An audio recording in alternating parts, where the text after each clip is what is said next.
On Heat on today's show, where does Kyle Lowry rank among the best Heat players? Why we have some concerns about the team's offense, and we celebrate National Sandwich Day.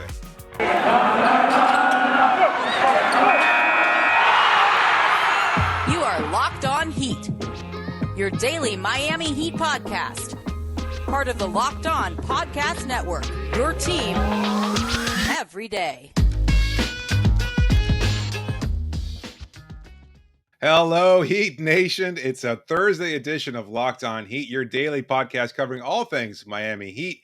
However you may be listening, YouTube, Odyssey, or your favorite podcast app, thank you so much for making Locked On Heat your first listen. I'm David Ramil, and with me, as always, is Wes Goldberg. How you doing, Wes? I'm good. Excellent. This episode of Locked On Heat is brought to you by McDonald's, proudly serving communities since 1965. McDonald's has always been more than just a place to get tasty, affordable food. It's an unofficial community center. A big thank you to all of our friends at McDonald's for always being there. Ba-da-ba-ba-ba. I'm loving it. We're opening up the mailbag today to answer questions you submitted on Twitter, on YouTube comments, and on Apple Podcast reviews. And we'll start with this question making the rounds on Twitter. Where does Kyle Lowry rank among this current roster? Because there's a lot of back and forth, Wes. I don't know if you've been seeing this, but Toronto Raptors fans are getting a little sensitive about how we treat their superstar down here, their franchise's best player.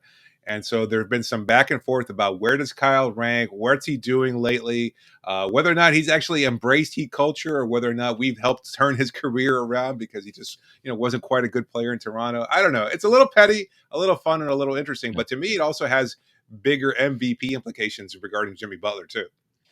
I guess, but this kind of strikes me as an extremely online conversation between it's not Heat fans and Raptors fans. It's Heat Twitter and Raptors Twitter. And that's a very different kind of thing. It's a vocal minority of the fan base, but a minority nonetheless.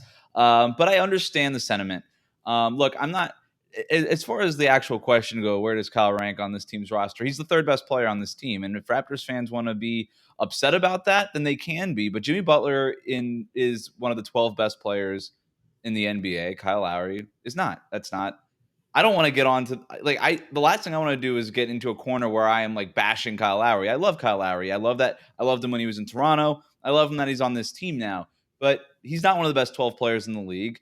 And Jimmy Butler is.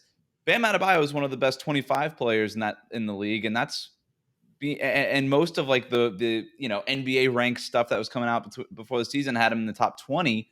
Right. Kyle Lowry wasn't in there. Like, this isn't Heat fans just saying that. This is national media, national analysts, people who watch this game just saying, like, look, Kyle Lowry is great.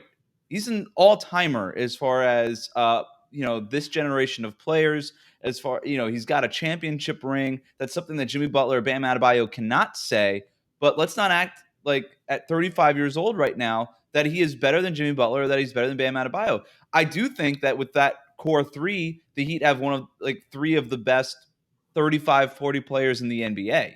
Kyle Lowry's right there. But let's not sit here and act like he's the best player on Miami or he's even the second best player. This team goes with Jimmy Butler and Bam.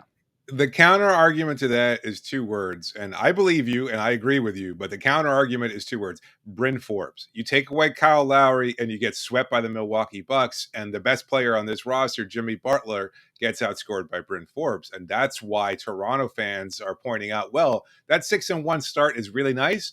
You wouldn't have that 6-1 start without Kyle Lowry. And I know this is where the conversation gets a little dicey because, again, we're talking about individual rankings, individual awards, things of that sort. You can't separate one from the other. It's a team sport, and it always will be. And that's how you evaluate these players, is in that context, which is often not included in Twitter discussions. But I could see their argument. Like, this team is dynamic. This team is great. They're great and dynamic because of the rest of the team, but also because of the pace and the style at which Lowry plays. And that's what's changed this particular group, because, Jimmy was there last year. Bam was there last year. Tyler was there last year. Yeah. And now all of a sudden you're looking at a much better version of this Heat team. And a lot of that is due to the fact that Kyle Lowry plays the way he does. Both his perimeter defense that allows Jimmy and Bam to do what they do, and also because of his style of offense, the way he gets everybody set up, the way he makes sure that you're in a position to score. So, I mean, is there any kind of validity to that argument? Yeah. Again, Kyle Lowry changes the identity of this team completely on both ends of the court. I've written about it at the West Side. We've talked about it here on Locked On Heat over the last week. Reggie Miller couldn't stop talking about it last night during the Mavericks game. It is absolutely the case, but it's not like you go back to the Bryn Forbes thing here. The Heat didn't lose Jimmy Butler, add Kyle Lowry, and now they're better. They didn't upgrade from Jimmy Butler. They upgraded from Goran Dragic, from Kendrick Nunn. That's the difference. That's the swing factor here, not from Butler to Lowry. Lowry is unimaginably helpful for this team right away. So quickly, they are taking on his identity. He is an identity changer, and you love that about Kyle Lowry. Again, I'm not going to get backed into a corner by Raptors Twitter here to start bashing Kyle Lowry. I love Kyle Lowry, but there's a difference between all of that's taking a small sample, Bryn Forbes, whatever it is, and trying to kind of extrapolate that over the course of an entire season. That's just not the way it works. The upgrade was from Dragic and Nunn to Kyle Lowry. That was the upgrade. The Heat are way better now because of that, not because somehow Kyle Lowry's effect on Jimmy Butler made Jimmy Butler a better player, that Kyle Lowry has usurped the number one status the way that LeBron did to Dwayne Wade. Like that's just not what is happening here. All right. How about this as a follow-up then? Is Kyle closer to number 2 in the team's current ranking, or is he closer to number 4? Because I imagine the fourth best player would be Tyler. Could you make an argument that Tyler is better than Lowry? Could you make an argument that Lowry is better than Bam? I would say that the best. No, I think it's pretty equidistant, and that's, I guess, that's a cop out of an answer. But like, what do you think? Bam's really good, man, and Tyler Herro's getting there. So I don't know. Yeah, I mean, again, I think Lowry in a vacuum is probably the fourth best player on this team, and that sucks to say because again, immensely impactful. You love him as a player, and I don't think that's necessarily a knock. I just think it doesn't suck to say. That means you just have 3 really good players. That's a good point, sir. Yeah, you can make a strong case that PJ Tucker is being an anchor of this team's defense because of the way he guards fours, because of his switchability too. So look, these conversations don't ever include any kind of nuance. I know everybody is being really subjective about this because you have your favorite players, and that's totally fine. But this team only goes as far as Jimmy Butler can take him. That's without a doubt. We saw that. If anything, that's further proof of the fact that Jimmy is the team's greatest player, because when he gets shut down, when he gets limited, because there's nobody else to take some of the pressure off of Jimmy defensively, then all of a sudden you've got what you had in the last playoff series against the Bucks, where basically he gets swept. So I think that's a huge talking point there that people are kind of ignoring in this conversation. But anyway, look, you're right. 4 really great players on this team, and not a bad fifth starter, and PJ Tucker too. The best version of this team does include Tyler Herro being the third best player. That's the best version of this team, and Lowry kind of going down to 4. We could parse what best means. I think Lowry defensively is going to be better than Tyler Herro ever will be, and as a playmaker, as a facilitator, he's going to be better than Tyler Herro ever will be.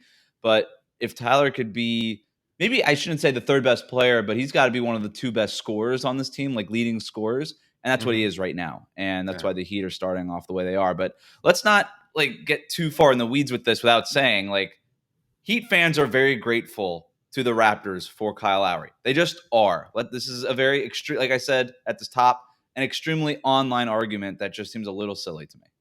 No doubt. I mean, I think they're overprotective of their guy. I totally get it, and then I think Heat fans like poking the bear a little bit. We're a sensitive sport, group too. It's been that way since 2010, and it makes total sense. But we'll move on. The schedule gets tough for the Heat, and the critics are coming for Eric Spoelstra's lineups. We'll talk about that next. But first, a reminder that if you're looking for parts for your car or truck, there's only one place that you want to go to. It's not your traditional chain storefront. You can go in there. They start asking you questions. They look up parts that they happen to carry in their warehouse on their computer. Why go through all that? You've got an access to computer at your home or in your pocket, which means you've got access to rockauto.com, a family-owned business that's been serving auto parts customers online for 20 years. That's 2+ decades of great customer service. Their website is so easy to use. You just are a few easy clicks from finding the part that you need delivered directly and safely to your door. I used it, saved hundreds of dollars. I had to change the taillight of my wife's car, found the parts really easily, got them delivered in the middle of the pandemic. It was a great way of saving money and not having to interact with people in the first place. So that was a really good boost there. And again, it's so easy to use, so easy to navigate through their website. And if you go to rockauto.com right now, and see all the parts available for your car or truck, just go to the section that says, "How'd you hear about us?" and write the phrase "locked on" so they know we sent you. It's great, amazing selection, reliably low prices, all the parts your car or truck will ever need. That's rockauto.com. And we are back and better than ever. I'm talking about Bet Online, a new web interface for the start of the basketball season and more props, odds, and lines than ever before. Bet Online remains your number one spot for all the basketball and football action this season. Head to our new updated desktop or mobile website to sign up today and receive a 50% welcome bonus on your first deposit. Just use the promo code LOCKEDON to receive that bonus from basketball, football, NHL, boxing, and right to your favorite Vegas casino games. Don't wait to take advantage of all the amazing offers available for the 2021 season. BetOnline is the fastest and easiest way to bet on all your favorite sports. BetOnline, where the game starts, and don't forget to use that promo code LOCKEDON. Thanks for making Locked On Heat your first listen every day. We are free and available on all platforms. This next question comes from Sean, who writes in, given the point differential and early success, do the Heat need to improve their three-point shooting? It seems like the way they are winning is sustainable. David, what do you think? Yes. I mean, it's today's league. I can't imagine any way where you can reliably go into a series and not have that advantage. Look, if nothing else, you have to have the threat of a three-point line. And that's where the difference is to me. Like if you go the whole season, all 82 games, and you somehow hover around 20-something%, then that changes the way teams will defend you. You have to have the potential for a Duncan Robinson to go 7 of 9, for a Kyle Lowry to shoot whatever he shot yesterday against the Dallas Mavericks. To me, the three-point line is a weapon. It's the threat of the weapon more than anything else, because it changes the way teams will defend you. And that's where it becomes crucial for Miami to be able to prove on a consistent basis. Look, we've seen from Jimmy Butler, we were just talking about him in the previous segment, not a shooter. Teams guard him as such. They know they can kind of sag off him a little bit, give him a little bit more space from the perimeter, knowing that maybe he'll take the shot, but it's okay because 70% of the time he's not actually going to take it, nor make it, rather. Yeah, that's true. And look, you look at the numbers here for the Miami Heat from a three-point shooting perspective. They are 7th in the league in three-point field goal percentage. So it's not as if they can't make the three, but they're taking the 6th fewest threes in the league, 31.6 per game. They're ranked 17th in makes, David, at 11.6. They are 3rd in true shooting percentage at 57.7%. So all of that, when you consider all of that, and Eric Spoelstra, I thought, said it well last night after the game, saying, hey, look, we're getting to our matchups. We're taking what the defense gives us.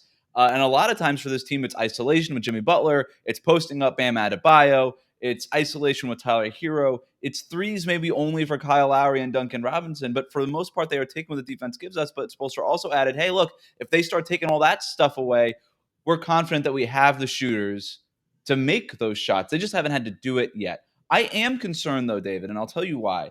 I don't think that they have the amount of shooters that you typically need. Jimmy Butler is very hit or miss, more times missed than not. PJ Tucker is streaky from the corners. Bam Adebayo is not a three-point shooter as much as people want him to be. He's just not there yet. Duncan Robinson, of course, is. Kyle Lowry is a very efficient three-point shooter over the course of his career. He's been hitting like 90% of his threes over the last couple of games. Max Strus is injured, though, and I just don't know how much three-point shooting you really do have on this roster. And then you look, as far as this offense goes, it is one of the top offenses in the league right now. I mentioned the true shooting percentage. The offensive rating, I think, is 1 or 2 right now in the league. Their point differential is better than any other team in the NBA by miles. But let's look at the schedule and where these defenses that they've gone up against rank. Milwaukee in that opening night game currently are 13th in defensive rating. Indiana, 24th in defensive rating. Orlando, 30th. Brooklyn is 9th. They're pretty good. Charlotte, 28th. Memphis, 29th. Dallas, from the other night, 18th. That's an average defensive rating of 109.4. That would rank 23rd in the NBA. And here's why I'm worried, David, is because you look at this upcoming schedule.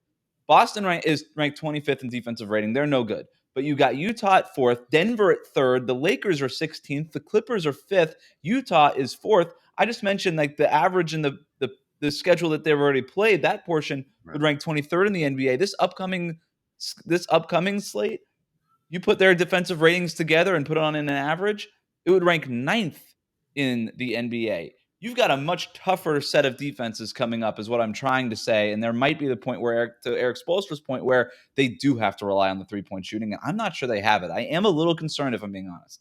No, it's a great point. I mean, you have to have the same kind of versatility on offense that you do on defense in order to be able to switch or drop or do different things as far as your coverage schemes and things of that sort. Have to give maximum effort. All those things matter on both sides of the ball. And that's as cliche and simplistic as you can get, but that's also the truth. And look, you don't have Victor Oladipo out there yet. I'm not sure if Tyler's shot is going to be consistently falling from three-point line. Right now, it's not as good as it could be. And you mentioned Strus. Does Caleb Martin step up? Does Gabe Vincent finally find that shooting stroke that we were told was going to be there 3 years ago? I don't know if it's necessarily going to happen. So they might need to make some kind of changes. And I don't know that there are a lot of options available. Yurtseven is not going to be much of an option. Marcus Garrett is not a shooter at all. So that's even a lesser, addition to this roster. So those are good questions, and I don't know if Miami has any kind of real obvious answers. You just have to. Well, the answer is just doubling down and just letting Bam and Jimmy and Kyle Lowry do their thing. I mean, I still think that there's going to be an element to spacing because they're so unpredictable. They move the ball so well. Like that stuff is going to be there. The transition stuff is going to be there, but it's not as if this team is going to transform into a 3-point shooting team anytime soon. We'll see. We'll see how they hold up against some of these tougher defenses. Yeah, let's go on to this next question from Luke, who writes in, although this team and its depth has been incredible, injuries are inevitable, and the Heat have several players, Gabe Vincent, KZ Okpala, Yurtseven, who clearly aren't ready to be major contributors this year. Can and will the Heat look to trade or buy out someone or all of them to bring in a vet? David, we've talked about this on this show. Those are kind of the names that you're talking about. I think this team would be reluctant to part with Yurtseven. I think they like his upside there, his skill level at the center position. I think if they're going to keep one of those three, he might have like the most long-term, bang potential. Yeah. Whereas Gabe Vincent, you mentioned, like, is that really going to ever come around? KZ Okpala, kind of similar. Like, is this ever going to really happen? We've mentioned names like John Wall, Kevin Love, lesser star type names like Thaddeus Young. There might be 3-point shooters who come available. They still have that 15th roster spot available. I do think that come trade deadline, the Heat, if things keep going the way that they are going, and as much as concerns as I have with the 3-point shooting, I still think that the Heat are a very good team and legit contenders in the Eastern Conference. I'm not saying that they aren't. And so given that, I think Pat Riley will absolutely double down at some point, given the opportunity, and go after one or two extra guys. I think he will. But to Luke's question, will the Heat look to trade either Gabe Vincent or KZ Okpala? And my question is, to whom and for what? I just don't see a realistic answer there, because we're talking about now that's become increasingly clear that players come to Miami become much more serviceable than they ever are at any other point in their career. And then from that point, it's a sharp decline. And so if you're looking at a KZ Okpala who can't crack the rotation in Miami, guess what? He's not going to crack it anywhere else, no matter how bad. He might not crack it in the G League at this point. He might not start for the Shanghai Sharks. That's look, I hate to say it, but that's just the reality, is that he just hasn't been able to figure it out what it takes to be a productive NBA player. So, I mean, you could trade to an Oklahoma City or somebody willing to take on players. You trade one of those guys with cash into somewhere with cap room, and that would be it. It would just be a little bit of a second round pick that never conveys or something. Maybe even, some one of those highly protected, just something like that, where you're trading them to a team that can use a little bit of boost of revenue. That would be the only thing. But as far as trading any of those guys for anything substantial, it's not going to happen. Right. Sure. Billy from Cleveland writes in, Wes, great to have you back. You and David are such a great team. Thanks, Billy. Appreciate that. I remember Billy. Enjoyed the live post-game follow-up. My question is, we know how much of a stickler Spo is when it comes to his lineups. I personally would rather have Tyler Herro off the bench as a super six man to ensure that we have two of our four best players on the court at all times. But what would Tyler have to do for Spo to feel his hand has been forced to make Herro the starter? What do you think, David? I mean, it would take a Duncan Robinson injury or another injury to the starting lineup. But even then, I'm not sure if Max Strus is available or if Caleb Martin shows that he can be a productive player. Like we talked about this in the live stream yesterday, I just don't see any way where Tyler winds up supplanting a current starter just because of his skill set being not necessarily limited, but you want to be able to provide some kind of consistency as far as playmaking and shooting is concerned. You're getting some of that, obviously, that starting lineup with Kyle Lowry. You can get some of it off the bench as well with Tyler Herro. And yes, those two players can play together, but you also want to have, Jimmy Butler get his rest as a playmaker and shooter and scorer and things of that sort. So I just don't see any opportunity for Tyler really to break that starting lineup. And I know we've heard that Tyler might be interested in that starting job. I don't necessarily believe it. I think, yes, players love the idea of starting, but I think they love the idea of closing more than anything. And Tyler's been pretty consistent in saying, be a star in your role, whether that means starting or coming off the bench. Look, Duncan just got paid $90 million. He spent the better part of his career watching as other teams go out there in the clutch moments in fourth quarters. So I think you're okay. You're going to get paid. You're still going to have a good, career. You just might not be out there in clutch situations. And that's where Tyler thrives. Yeah, I mean, he's been closing games, right? He leads the Heat in fourth quarter minutes, I believe. He's been the guy that's been in the end of these games. Now, part of that is because Duncan Robinson hasn't been shooting very well, and Tyler Herro has. But he's also more of a creator than Duncan Robinson is, right? Also, that Spo is leaving Tyler out there even after blowouts like they did against Dallas, when Tyler fell out there. I don't know. That's a questionable decision on Spoelstra's part. Like, you don't want to risk injury. I know you want to get Tyler a chance to boost his numbers and things of that sort, but you don't want to take a chance on an injury. Yeah, I guess somebody's got to play. I guess that's the logic. I don't know. But I don't think that this is going to happen anytime soon. The good news is that Tyler Herro basically is the starter in waiting, whether that's when Kyle Lowry ages out, if it's Jimmy Butler who ages out, whatever. And by the way, like, Jimmy Butler he misses 15 plus games pretty much every year with injuries, things like that. Kyle Lowry's already missed a game with injury. I would be more interested to see if Erik Spoelstra goes now with Tyler Herro in that starting lineup as opposed to a Gabe Vincent or somebody who's just been a little bit less impactful. Right. And maybe you just go Herro. Maybe that's the only opportunity here. But as far as anything happening immediately with the starting lineup, it just feels like everybody is clicking with this rotation. Yeah. Every time that Jimmy gets fouled and he grabs his hand, it always seems like he's got some kind of lingering fracture or something like that. Don't say wrist injury. I keep thinking. I saw before the pandemic at a point in time. I know I've mentioned this show a bunch, but Jimmy limps around like a 90-year-old man sometimes, and I know that's right after games, and I know he's in great shape and everything else, and obviously we see him be productive on the floor. But sometimes that body's being held together by Scotch tape and chewing gum, and that's not going to cut it through an 82-game season. And big face coffee. Coming up, are the Heat better than the Nets, even with Kyrie Irving? We're going to talk about that next. But first, this episode is brought to you by McDonald's, proudly serving communities since 1965. McDonald's has always been more than just a place to get tasty, affordable food. It's a place where friends and family can come to reconnect. A place where classmates can meet up for a study group knowing that they're going to have dependable Wi-Fi and endless supplies of French fries and McFlurries. Win or lose, it's a place where teammates, competitors, the home team, or the away team can come to recharge. It's the place you always look forward to stopping at on a long road trip to rest your legs and refuel. David, when I first moved out to the Bay Area before coming back home to Miami here, I got a job working for part-time for a local newspaper. I eventually became the Warriors beat writer for that newspaper. But my first gig was covering Friday night football games, freelancing.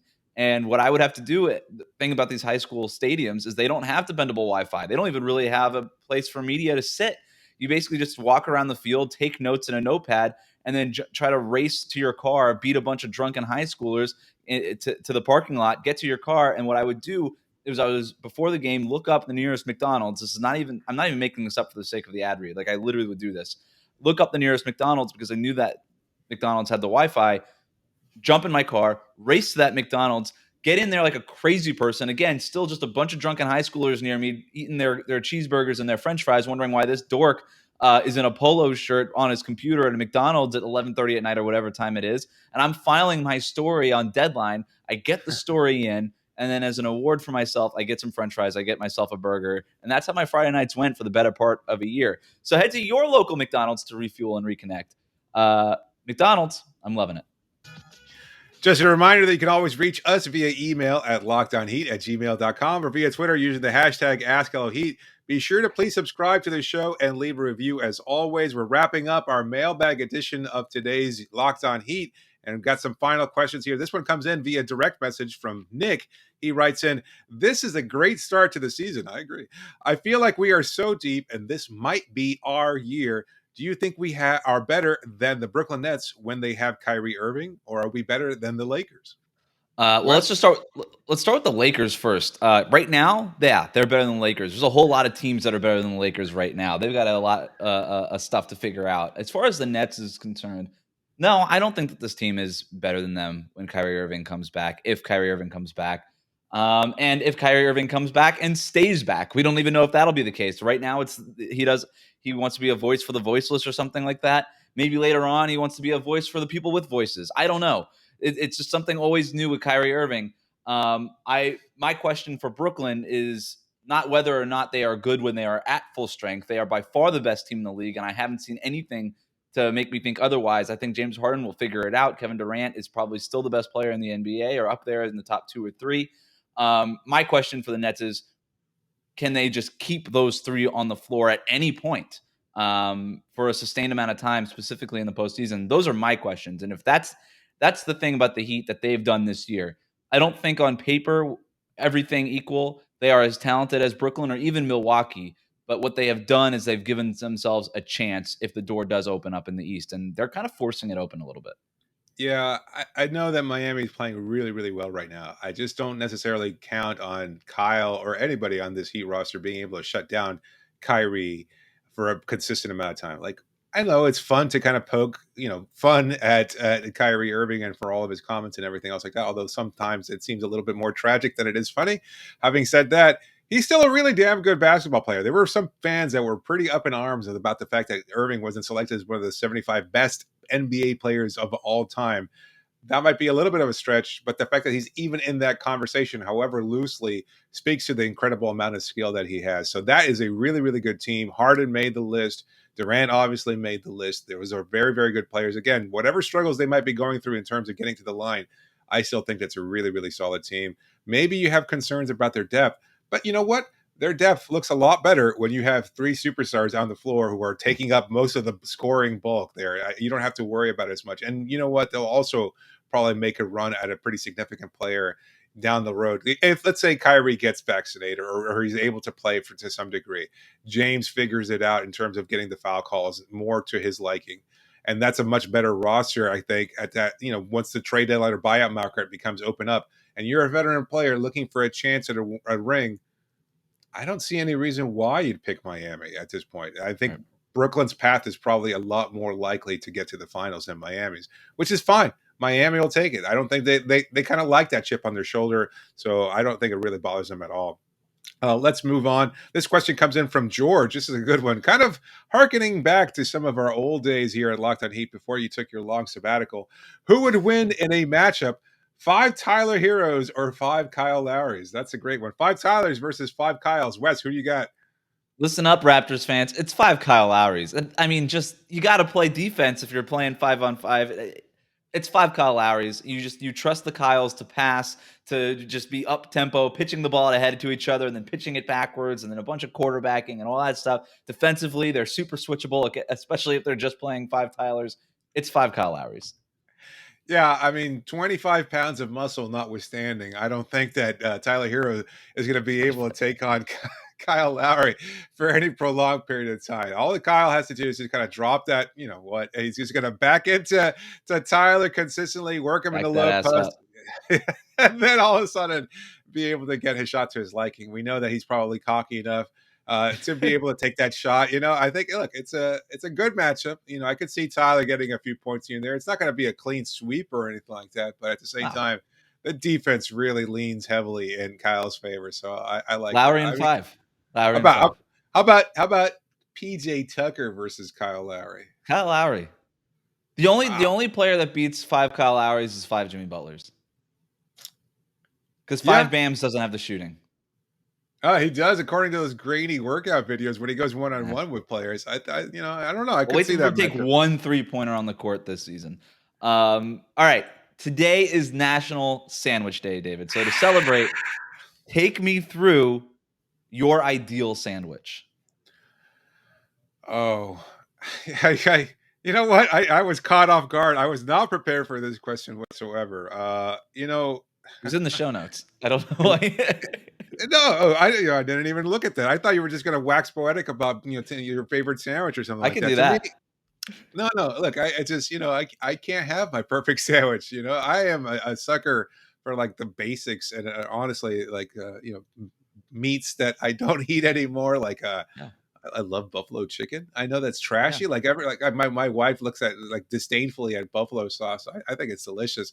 You melt some like pepper jack cheese, put a little crispy bacon on You there, gotta get lettuce, your wife on tomato. this podcast. There is nothing wrong with buffalo sauce. I probably eat a gallon of buffalo sauce a Don't, month. Like, don't let her hear that. She is dying. She's like outside the door of the office right now, waiting to come in there and start talking about something, giving she's gonna giving bang the ridiculous. door. She's gonna break the door open and and wax, and just come Yeah. down and talk about how bad buffalo sauce is for you. Yes, yes, she will. She'll rage against the buffalo sauce. Absolutely. Rage against the buffalo sauce. But yeah, I don't know. Like it's got to be a good combination of Yeah. bread. And listen, I've Mhm. listened to the Old Man and the Three podcast. I don't know what the hell JJ Redick is talking about when you say you can't include tomato on sandwiches. That tomato ruins every sandwich. I think he's wrong. I think that's just a Tomato. plain. So tomato is a high variance item. Tomato is like the 3-point shooting. No, because it's not as important as 3-point shooting. Tomato is like offensive rebounds. Like you can sometimes just win. I don't know. I don't know what tomatoes is. I'm trying to stretch this metaphor, but to me, when I'm at a sandwich counter, if the tomato looks good, I'll add the tomato on my sandwich. And if it doesn't look good, then I'm very okay not having tomato. And it's not like I eat that sandwich and I'm like, boy, I wish I had some tomato. If it like a good tomato can elevate it just a little bit, I have no problem with a tomato. I don't know what JJ Redick is talking about. I also don't want to get any of my food advice from JJ Redick Oh, in general. Or maybe I should. I don't know. The guy seems like he played in the NBA for a long time. He probably has pretty decent nutrition he's a ideas. foodie. He's a foodie. Yeah, Is he? definitely. He's a bit of a wine snob and food Well, snob. I think. I'm a sandwichy. My Instagram thing, my profile is sandwich snob. I am a proud sandwich snob. I will tell you this. The other part of the question is the one thing that can ruin a sandwich. And I'll tell you what can ruin a sandwich is when I order. So my favorite sandwich, my ideal sandwich, to answer the first part of the question, is just very simple. Just give me roast beef and provolone. If I can go to Las they've got the monster that has like roast beef and turkey and Is that provolone. cold I'm or is that all a hot about that. roast beef? Is that hot roast beef or cold roast beef? Cold roast beef. If I wanted hot roast beef, I'd go to Christmas dinner. I want cold, thinly sliced roast beef. The one thing that can ruin a sandwich, and I encountered this a lot in California, is when you ask for cold cuts, like just normal deli meat, they slice it like it's Thanksgiving, David. Like they just get hunks of roast beef, hunks of turkey. I'm like, I didn't ask for a Thanksgiving sandwich in July. I wanted a deli sandwich. I wanted a sub sandwich. And I can't get over that. That's the one thing that can absolutely ruin a sandwich. Of course, the bread has to be on point. All of that has to be good. And I just recommend to people who don't know what a good sandwich is, go to Publix, go to the Spadas. They'll handle it. Speaking of buffalo chicken, David, the buffalo chicken sandwich at Publix, it's got to be like one of their number one selling items. I wouldn't don't know. understand it. I I don't wouldn't understand know. it. Well, I'll tell you what though, that roast beef take kind of regret leaving that key under the mat. I'll be honest with you. At this point, I'm It starting should to be thinly really sliced question. cold. There's no place for toasted subs in my world. No, if you need it Wow. toasted, that's like ordering boneless I'm buffalo out of wings. here. I'm out of here. I can't take it. I'm I sorry. have no respect for that. All right. Well, any other sandwich takes before we wrap up today's episode of Locked On Heat? Nope. Go ahead and wrap it up. All right, that'll do it for today. Remember to subscribe to future episodes on YouTube or wherever you listen to podcasts. Comment and leave a 5-star rating and reach us at Twitter at Locked On Heat. Thanks for making Locked On Heat your first listen every day. Make sure your second listen every day is Locked On Fantasy Basketball. Josh Lloyd hosts the #1 daily fantasy basketball show on the planet, and it's free and available on all platforms. For Wes Goldberg, this is David Ramil signing off for now. Wrap it up, Beat. That was a good one. I can't believe the buffalo sandwich thing. It's nuts. Buffalo sauce or buffalo everything? Buffalo everything. The only time she liked it was when she was pregnant. That'll do it.